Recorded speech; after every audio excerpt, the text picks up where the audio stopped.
Hello everyone, welcome to our channel Topical Talks for a new tutorial video. And in this video, we will learn how to make a death animation in Roblox Studio. So firstly, you have to open Roblox Studio, then go to My Games. From here, choose the game that you want to add your death animation into. So I'll select this game. Now wait for the game to load.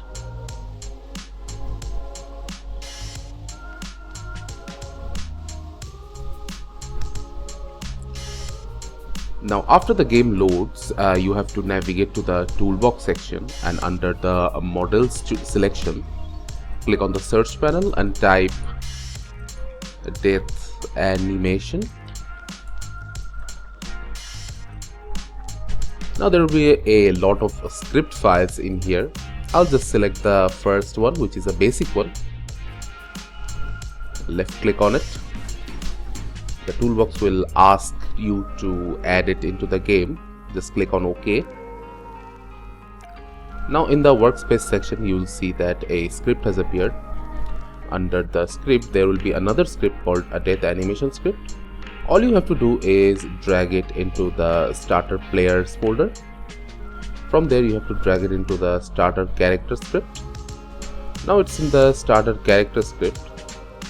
Now if we click on the play button,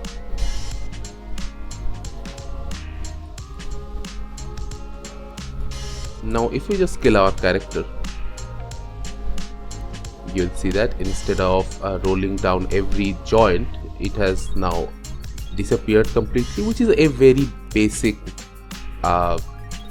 animation. But you can also change the animation by giving a custom animation in here, or you can also make your own animation if you want.